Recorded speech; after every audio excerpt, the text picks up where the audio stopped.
number 12, Feed My Sheep in Jesus' Name, Chapter 8. Brody jogged over to Daisy, who was straightening up the decorations on the beverage tables. "Hey, Daisy." She turned and smiled at him. "Hi, Brody. You guys were impressive. Did you have fun?" "Literally, loads of it," he said with a grin. She giggled. "Wow, dad jokes. I love that." He smiled. She picked up a napkin from the table. "Here, you're kind of sweaty." He accepted the napkin. "Oh, sorry," he mumbled as he wiped the sweat from his brow. "That's okay. It's hot." "Literally," she quipped. He chuckled. He wiped his face and didn't see a trash can nearby, and so stuffed the napkin in his jeans pocket. So would you like to, will you eat lunch with me?" She smiled sweetly. "Sure." "Awesome." They walked to the lobby together and stood in line as they waited for the moms to help the children load their plates and then everyone else who'd beat them to the lobby get their food. "So, Daisy," Brody began, "are you still in school?" "Nope, I graduated this past summer." I didn't get an invitation to the graduation." "Well, it wasn't a big deal. I didn't walk. I needed 2 more credits to graduate when the big screen graduation took place, and so I took some summer classes and finally made it. No big deal. There was a lot going on that was definitely more important stuff than my little graduation." "Well, there was a lot going on. Your family has been through some messed up stuff." Daisy nodded. "Nothing we can't handle." "Oh, I see that. Your family is impressive." "You are impressive, too." She blinked up at him. "Me? How so?" He smiled warmly at her. "I've known you, Daisy, since we were kids. I've always had my eye on you. You keep a low profile. You're humble and kind, but you're also so strong." She shook her head. "You must have me mixed up with Rose." He shook his head. "Nope. I don't have you mixed up with anyone. When you were little, you watched out for Lily and for Gabe, and you didn't make a big deal about it, just like you didn't make a big deal just now about your graduation. You just did it. Without complaint, no big deal. I remember one time in Nashville, you stopped Gabe from running into a busy street, and when you fussed at him, it got Violet's attention, and she came over to help and took his hand and led him back to your mom. I remember it distinctly. She thanked Violet for looking after your brother, but you didn't get any credit." "Well, my mom had a lot of children to look after. That was not a big deal." "Oh, I'm not criticizing your mom at all. She's a sweet, wonderful lady, and obviously with that many children, you can't see everything they do all the time. That's not my point. My point is, you weren't upset that Violet got credit for looking after your brother. You were just happy to help. And you're still like that, Daisy, happy to help. Low profile, logical mind, no ego, and the most beautiful girl I've ever met, inside and out." Her mouth fell open.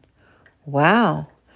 Thank you for the compliment, but where did all that come from?" He shrugged. "Well, those are some things I told myself I would say to you if I ever got the chance. I thought that back when I was like 10. And then I got into my teens and lost my nerve." She giggled as they moved up in line. "Big, strong Brody Smith, afraid of little old me?" He smiled. "Well, a guy gets to a certain point in his life when the opposite sex is pretty scary." "But you're not afraid anymore?" He smiled and shook his head. "No, not afraid anymore. Just trying to make up for lost time. I didn't realize that once I got to high school that my attention would be drawn to baseball and it would take up so much time in my life. And in college, it's eat, drink, and sleep baseball." "So why now? Why tell me these things now?" Daisy asked. He sighed. "Because I can't fight it anymore." "Fight what?" They moved up to the table and he smiled at her. "Let's eat and we'll talk some more." They both grabbed a plate and placed a wrapped sub sandwich, a bag of quinoa chips, a piece of fruit, and a bag of cookies on it. "You grab the napkins and I'll grab the water," he said. "You want to just sit at my desk?" she offered. He glanced around and shook his head. "Actually, I don't." Too many people. Let's find an empty classroom. Her brows rose. Okay. She walked up to an Ameritech agent standing nearby. Agent McRee, we're going to go down the front hall there and find a classroom to sit in so we can talk. So I'll be with Brody, so I'm okay. The agent smiled. Well, I'll be outside the classroom door. Daisy smiled at the man. I guess I should have known that. But please grab yourself some lunch at least. I will. Don't you worry about me. Brody smiled because it was so like Daisy to be concerned about someone else. Daisy led him down a hallway to the classroom at the end of the front corridor and went inside. The room was pretty much empty except for one chair and some boxes, and they sat on the floor against the wall by the row of windows. Brody watched her as she opened her sandwich and tried to stuff some of the lettuce and a pickle back inside the bread, made it nice and neat, and then took a big bite. He smiled. She looked at him, her mouth full, and nodded, chewed, and swallowed. This is really hitting the spot. I guess I was hungry. She grabbed a napkin and wiped the mayo from the side of her mouth. Brody smiled again. Everything she did made him smile. He took his own bite and nodded in agreement. He set his sandwich down, opened his chips, and stuffed a few in his mouth. Daisy opened a water and handed it to him. He took it and drank. After they ate for a few minutes in silence, she turned to him. So, back to what we were talking about. What can't you fight anymore? He frowned. I might have said too much. Oh, come on now.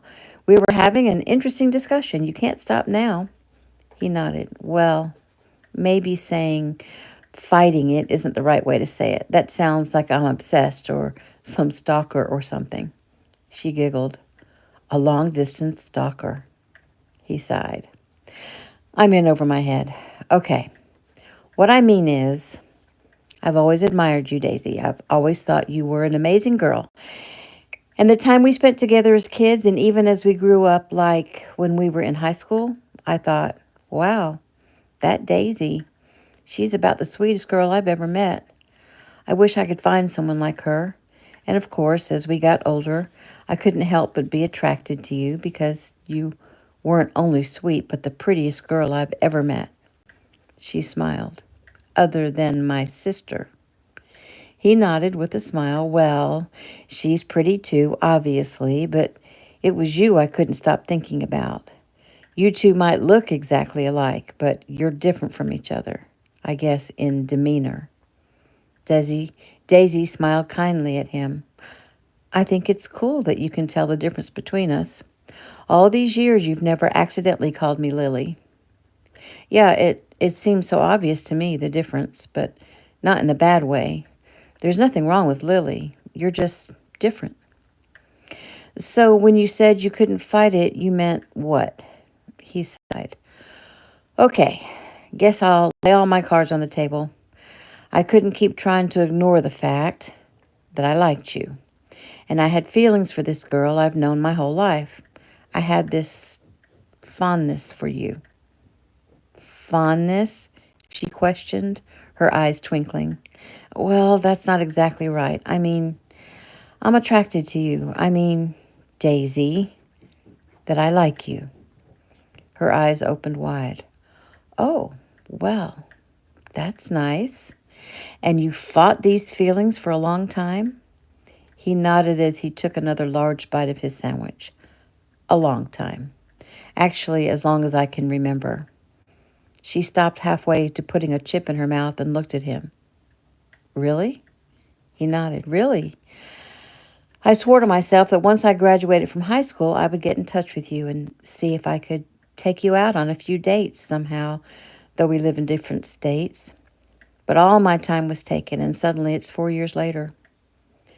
Well, we've seen each other a few times over the past 4 years, Daisy said.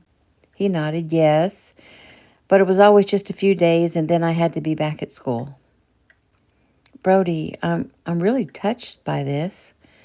I feel honored, but like, didn't you have any girlfriends all through high school or in college? He shook his head. No. Well, I mean, actually, yes, I did. But I couldn't help comparing them to you, so they never lasted very long.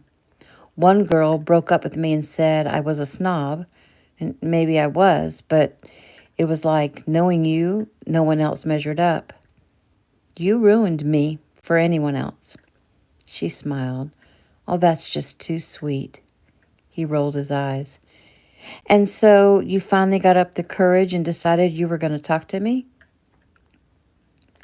Well, to be honest, it was my father who helped me to gather my courage. What do you mean?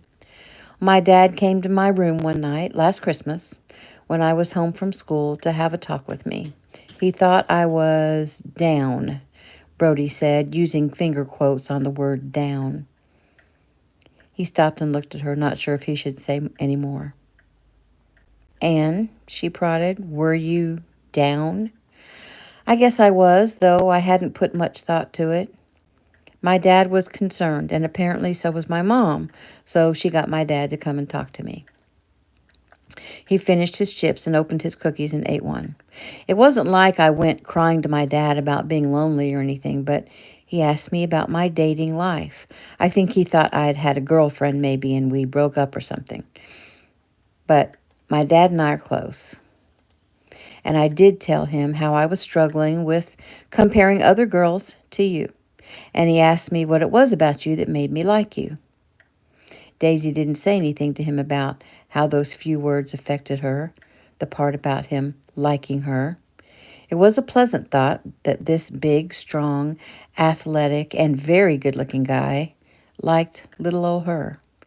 Even more, that this very upright, thoughtful, smart, God-fearing guy liked her. Brody went on. So I told my dad how I'd noticed you since I was a little kid. Whenever we came down here to Georgia, and whenever you guys came up to Tennessee, I told him about the qualities I'd noticed, the ones I'd just told you about, Daisy. Your humility, your kindness, how you work hard and don't expect anything, your sweetness. And he told me something really cool. He said that my mother had that same effect on him when he met her. She was down to earth and honest and simple, not in thinking, but in taste, and not all caught up in herself, but rather she remained in the background and served others. He said that he compared her to every girl he met. You see, he met her when she was 12 and he was only 14, but they lost touch, and then he met her again when he was 29. He told me that lots of times girls seek out a guy who are like their fathers, whether their fathers are good or bad, but that boys seek out girls who are like their mothers, only if their mothers are good. And Daisy, my mother is just an awesome person.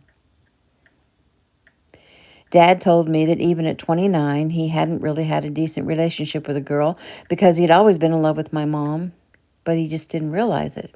He said he compared every girl he met to her. And after that talk, I promised myself that the next time I get to see you, I'm not going to waste any more time. I'm not going to wait until I'm 29.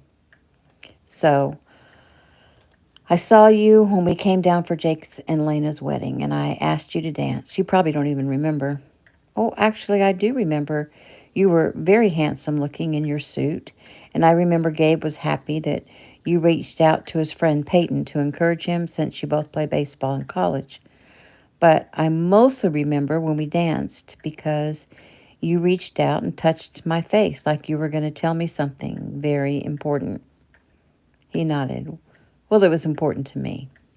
I was going to ask you to breakfast before our family left the next day. But Lily came up to you and asked you for some help with something, and I didn't get a chance to speak to you again. I'm sorry, Brody. He shrugged. Oh, it is what it is. No need to apologize. But when we were invited to come down and help this week, I decided this was it. I was going to find time to see you, to speak to you, and see if, well, she waited, and when he didn't go on, she prodded him. See if what? He blew out a breath. And see if there's anything here, like a possibility for you and I to see each other, to get to know each other better, to see if there's any interest on your part. And if there's not, he frowned and shrugged. Well, at least I could say I tried. I'll go home, lick my wounds, and keep on keeping on. I'd probably take out the frustration on a few baseballs, he said, smiling down at her. He shook his head. You know, things are about to change for me. My life is about to change. And after this season, I graduate. I'm told I'll be in the top 5, maybe even top 3 of the MLB draft, depending how the season goes. People are starting to know my name. Even now, just do a search on me and my picture and stats will come up. Soon I'll have that problem that a lot of people in the limelight have, which is they never know if someone likes them because they like them or because they like the fame and the money. Don't you already have that problem? Daisy asked. I mean, you are the son of one of the biggest country music stars in the nation and a famous dancer turned judge on TV. He nodded.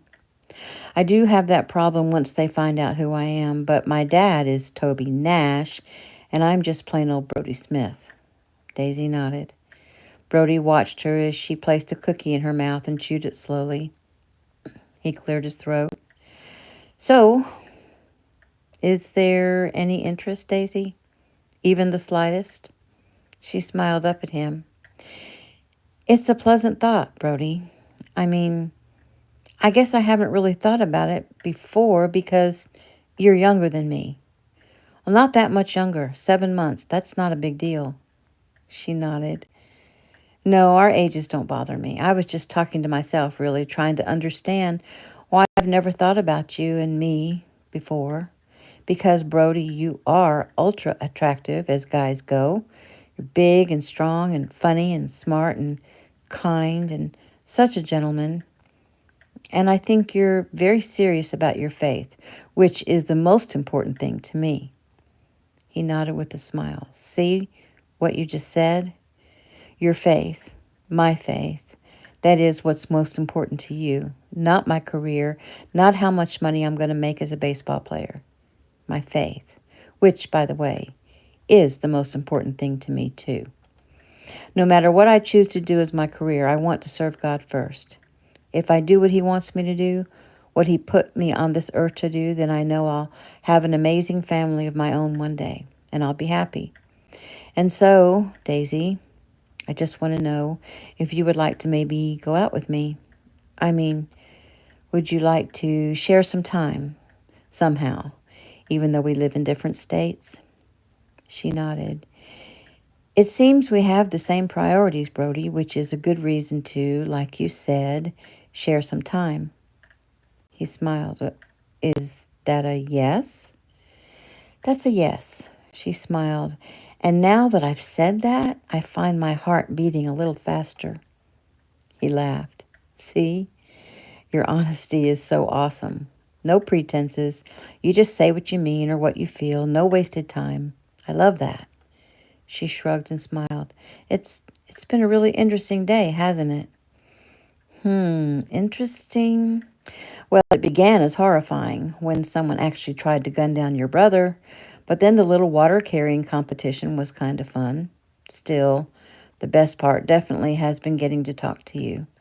He stopped to think a moment. No, the best part is when you agreed to go out with me. Now I just have to find a time to make that happen. She smiled. Well, it's a busy week, but maybe we can figure something out. So, Brody began, will you be at the inn this evening for dinner? She nodded. Yes, actually. Aunt Jody said because Mom just had the babies, our meals will be provided for us for the next few weeks, which is silly because us girls can certainly cook for our family.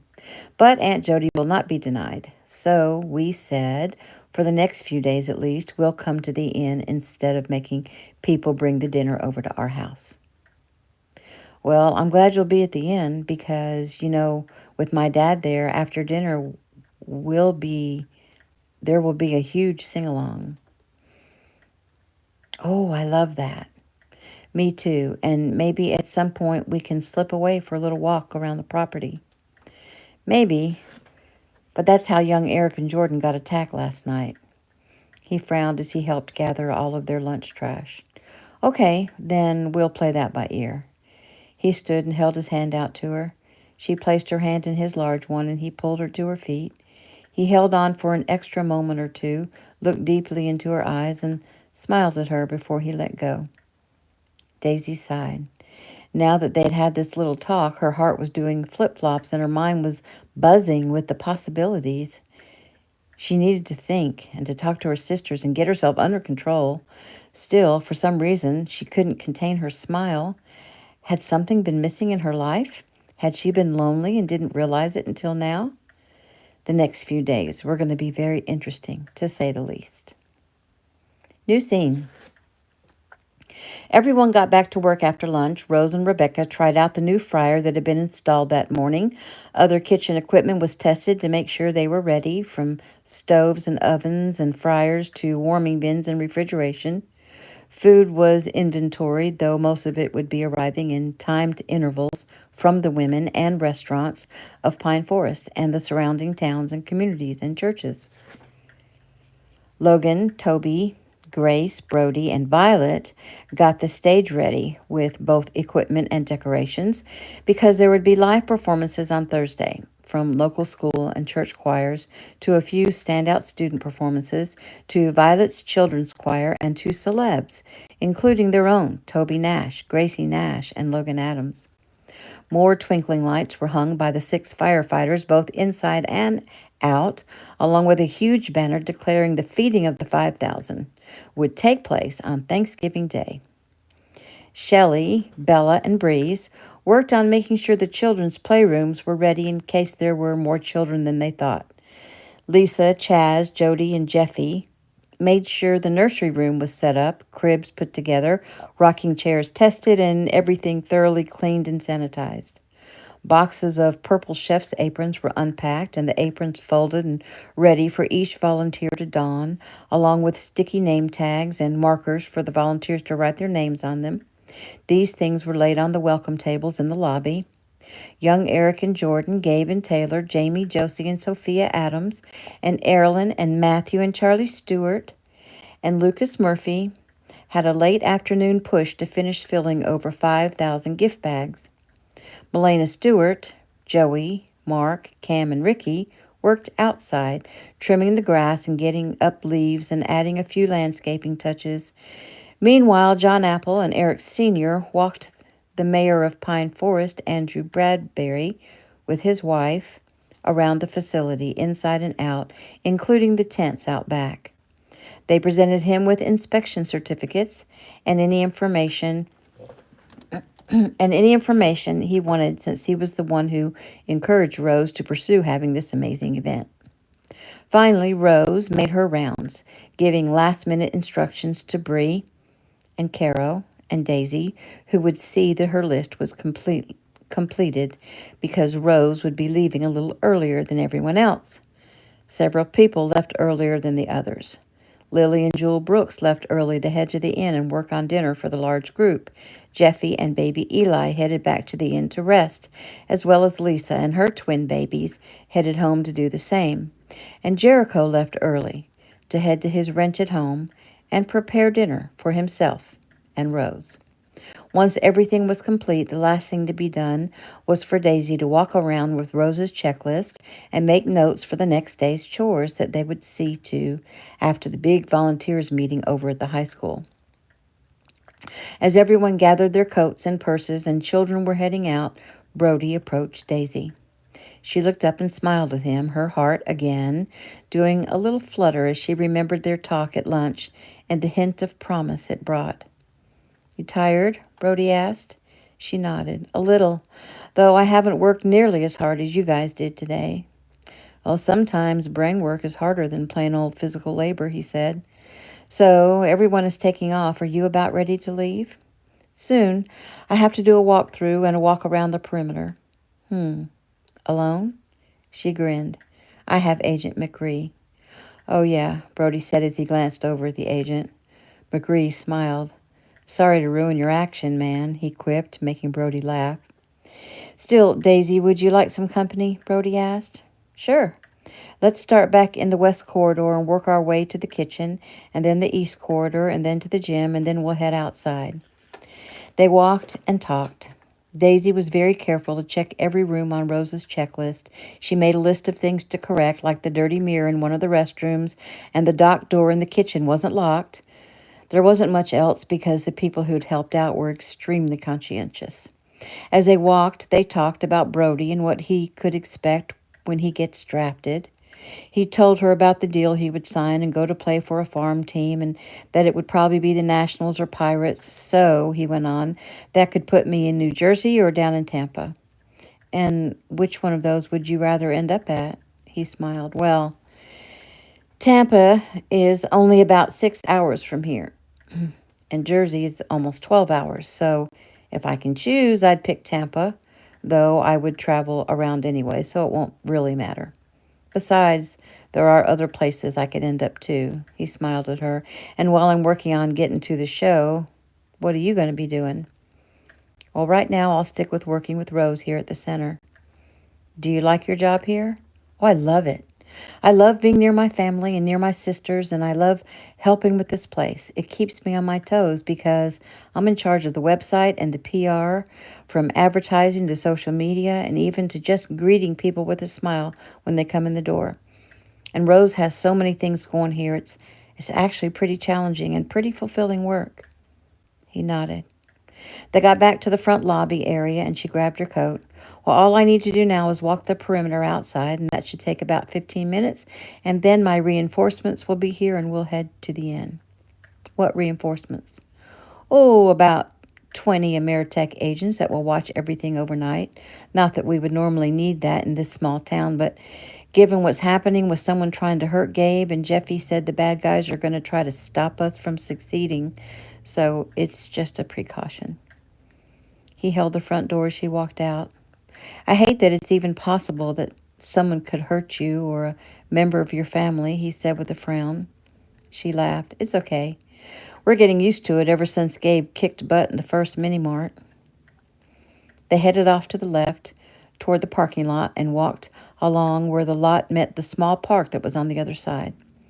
They walked across the open green field on the back right of the building, then along the back tree line. Daisy turned to stare across toward the building. She smiled. The tents looked so large and inviting, like a wedding or something. So pretty lit up like they are. I imagine it'll even be prettier when the sun goes down in about 30 minutes.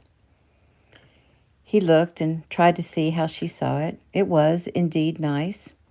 It made him want to go inside and sit and watch people. He was a people watcher. He liked to see what made them tick. He liked to see if he could read them. They continued across the entire back tree line. He was told that on the other side of those trees was a corner gas station, an auto repair shop, a Dollar General store, and a restaurant called the Dillon House, which mixed some nicer entrees with Southern cooking. Long ago, it was a large mansion really, that was owned by the Wilsons, who owned the property out at Wilson's Lake. Then it was bought by another prominent family, the Dillons. Eventually, they sold it to a young husband and wife who turned it into a restaurant. Brody and Daisy started to head left, toward the south side of the center, when Brody heard something. He quickly looked behind him to make sure that Agent McGree was still back there. The agent moved forward quickly. What's wrong? Daisy asked. I heard something, Brody explained. He put his finger to his lips and listened for several seconds. He looked at both Daisy and the agent. Do you hear that? An animal, maybe, McGree said. Brody nodded and went to look closer into the woods.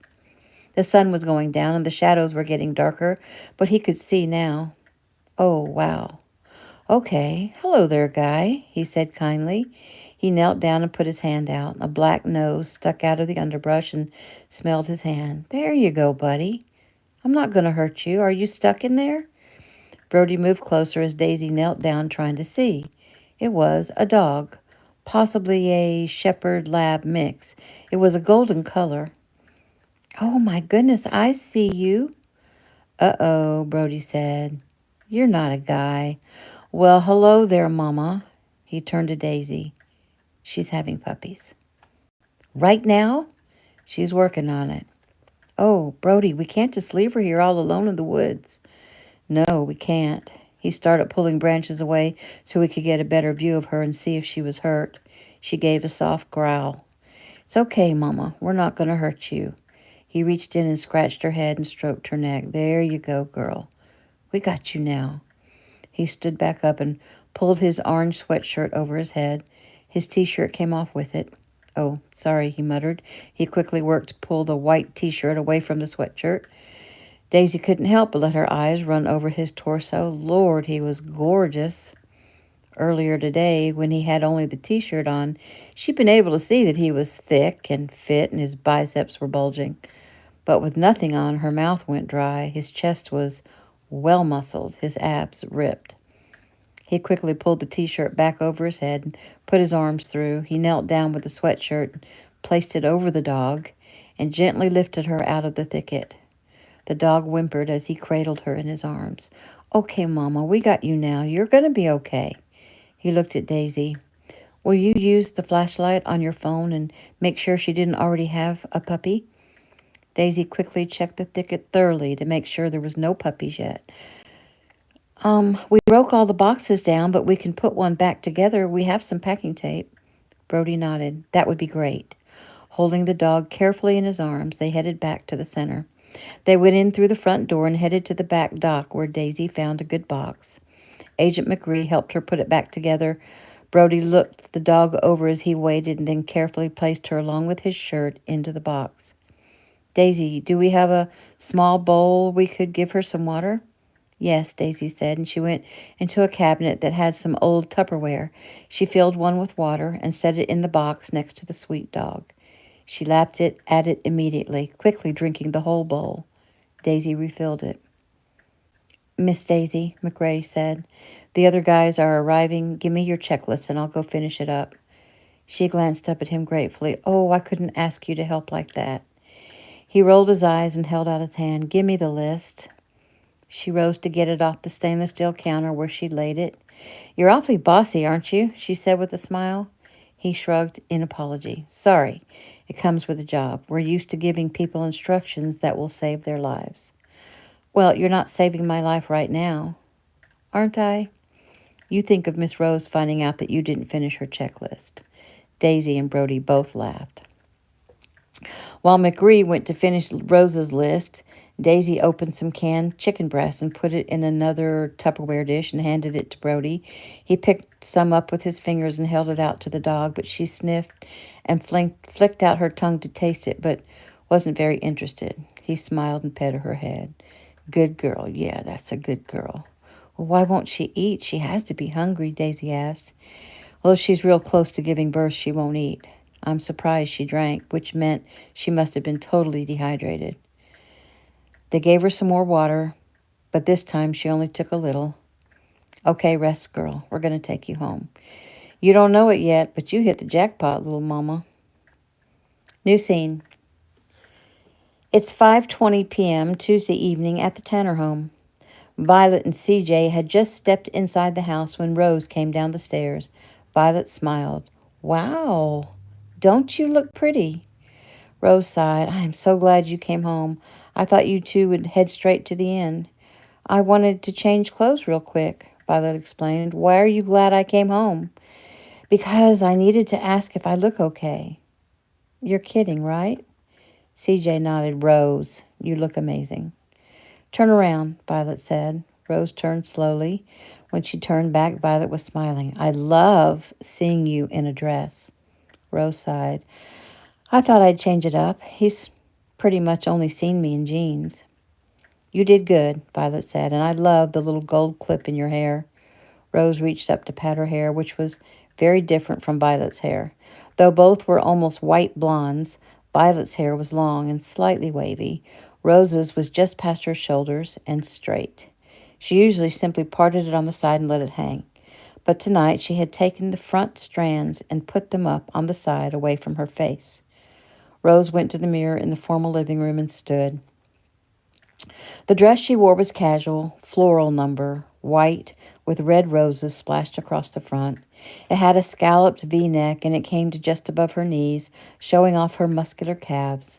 The shoes were a crisscross ankle strap, tan, wedge sandal with the medium heel. She wore only her simple gold cross around her neck and some small gold floral designed studs on her ears. Violet nodded from behind her as they looked into the mirror. Perfect, Rosie. Not too much, not too little. Perfect. You're going to knock his socks off. Rose smiled and hugged her sister. Oh, and you smell good, too. Rose laughed. Yeah, I came home and took a shower. Oh, you don't fool me. I smelled the good stuff I gave you for Christmas last year. Rose smiled. Okay, you got me. They both turned at the knock on the door, and CJ opened it and nodded. JJ? Jericho nodded. CJ, always good to see you. CJ pressed his lips together and stood back. Come in. Rose is in the living room. Jericho came in and headed straight to the living room and stopped short, his eyes opening big. Wow, Rose, you look, really beautiful. She smiled. Thanks, Jericho. He couldn't keep his eyes from traveling over her, from the heeled shoes, up those gorgeous legs, to the way the dress flared around her knees, to her tiny waist, to her lovely breast, her delicate-looking neck, her sleek, shiny blonde hair, her stunning smile, and her big blue eyes looking at him. You're staring, Rose said with a smile. He cleared his throat. Sorry, you look amazing, Rose. He looked at Violet's grin and smiled. So, are you ready? You said you'd only give me an hour. Well, I might extend the time since we got so much done today at the center, Rose said. Yes, Jericho said, taking the win with a pump of his fist. Rose went to the hall closet and grabbed a gray coat. He held it for her and then pulled her hair out from under the collar. Thank you, she said softly. They said goodbye to Violet and CJ, and he ushered her out to his truck. It doesn't seem right to put such a beautiful girl in a big black truck. It seems perfect to me, Rose said. Looks like you cleaned it up anyway. He smiled. I might have done a quick vacuum and taken the tools out of the front seat. She giggled. He closed her door and went around to get in. She smiled at him. You look really nice, too, she said. She looked him over. He wore dark slacks, a white shirt, and a tan sport coat. His thick brown hair was combed back from his face, accenting his chiseled jawline and his lips.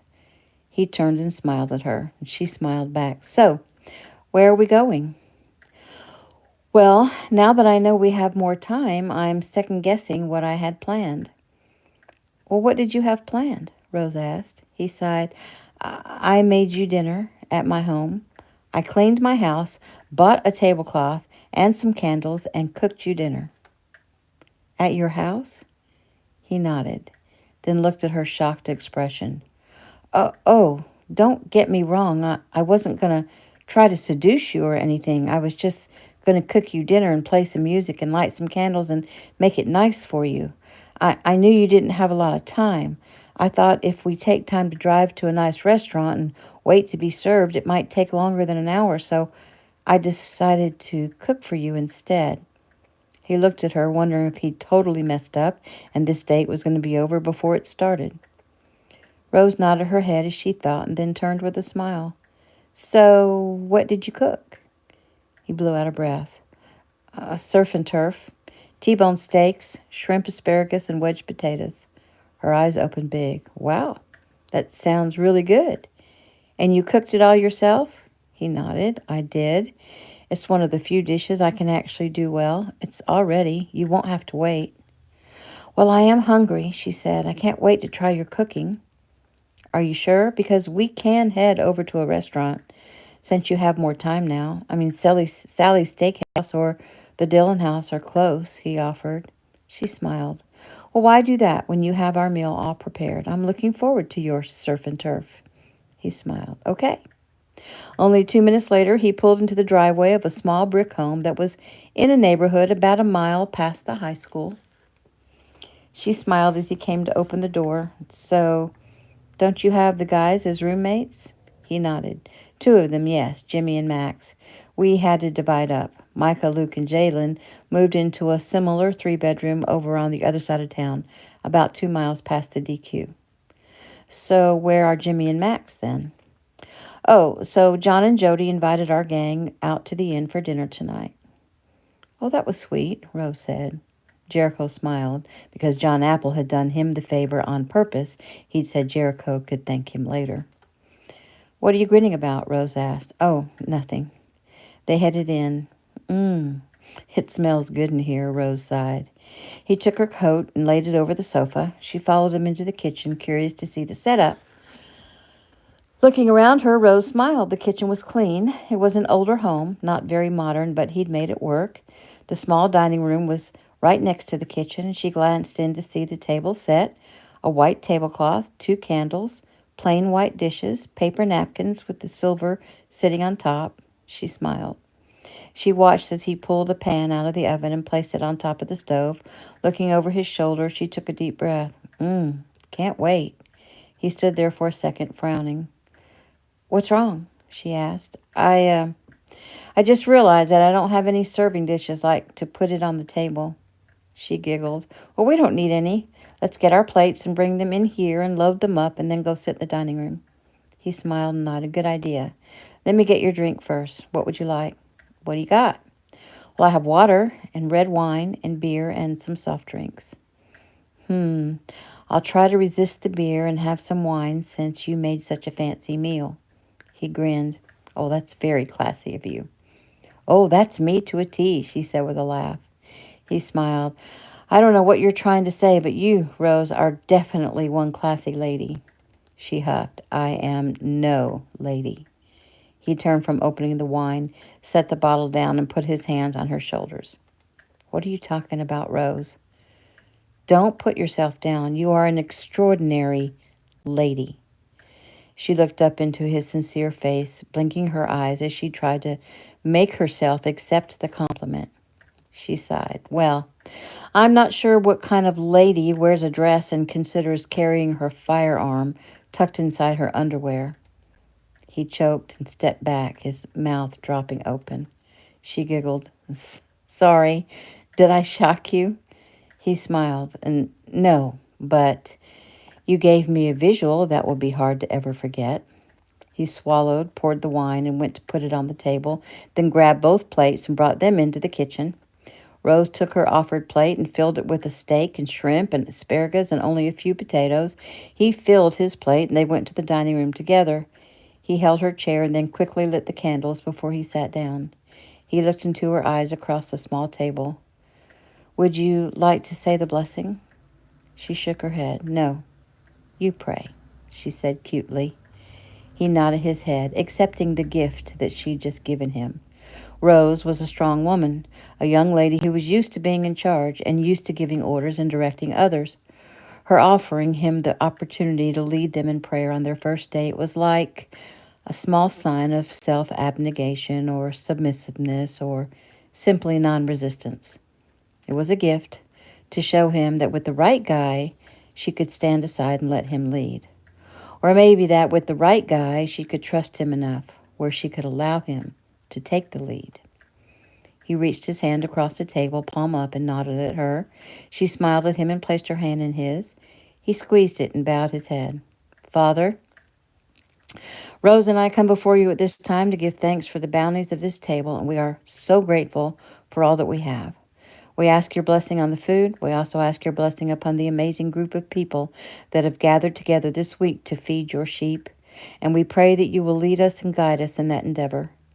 We always want to do your will, Father. In Jesus' powerful name we pray. Amen." "Amen," Rose uttered softly as she blinked up at this very powerful man. The prayer was beautiful. She could feel the Spirit and feel Jericho's strength, and it touched her heart. They chatted and ate and sipped wine. Rose couldn't stop talking about how delicious the meal was, and Jericho couldn't take his eyes off of beautiful Rose. He asked her questions about the big event, asked if there was anything else he could do to help, and she went off on all of the plans and how everything is coming together, and she's learning to let go and trust God, and that she realized that some things are in his hands. "Well, my guys and I are all in, and if you need anything at all, find me, and we'll make it happen." "Thank you, Jericho." She smiled at him, her eyes glistening. "You seem to always be around to save the day." "Well, not always, but with you, my timing seems to be pretty good." I guess it's because I find myself wanting to save your day. She dabbed at her lips with the napkin, picked up her wine, and leaned back in her chair as she sipped.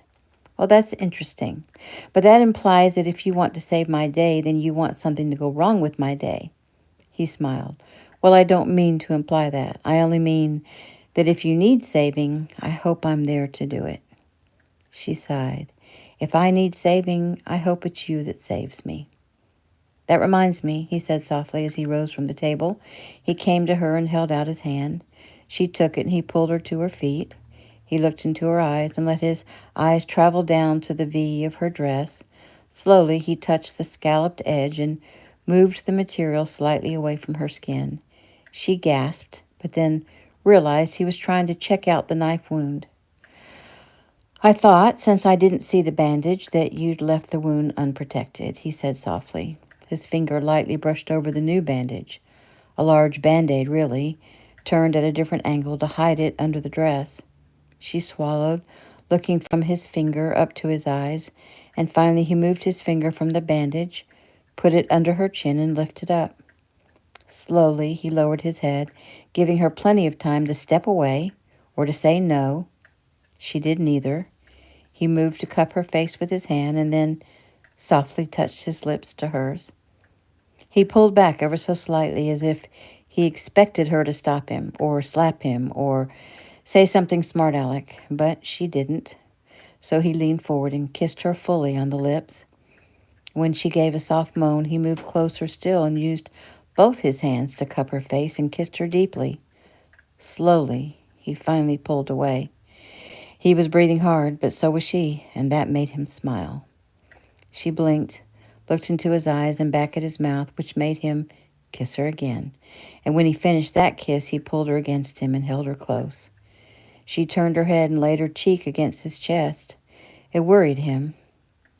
What are you thinking, Rose? He asked softly. She sighed. I'm not sure. I don't know what I'm thinking. I don't understand how I feel right now. Well, how do you feel? She shook her head. That's just it. I don't know. I don't think I've ever felt this way before. He smiled at that. I feel... She stopped. I feel relief. Relief? He repeated. Well, now I don't understand. Relief, like... like there was this ache I didn't know I had, and your kiss, it made it go away. I don't hurt anymore. But I didn't know I was hurting until you made the hurt go away, and suddenly I noticed the relief. He was quiet as he thought about her honest words. So, do you know what caused the pain? She shook her head. No. He held her close, ran his hand over her back, and then squeezed her to him. Well, I'm glad it's gone. Me too. Once again, you saved the day. He gave a soft laugh. And you saved me too, Rose. Thank you for coming to dinner, and thank you for going out with me. She sighed. You're welcome. I hope we can do it again sometime. She smiled. I hope so too. She stepped back and looked up at him. What's for dessert? His face fell. Oh, oops. I didn't think about dessert. He sighed. What do you say we go grab a blizzard at the DQ? She giggled and nodded. Okay, except I'd rather have a banana split. You got it. Let me clean up here and we'll head out. You think I'd stand by while you clean up? She said as she started clearing the table. He chuckled and blew out the candles. And that is the end of chapter 8. That was fun.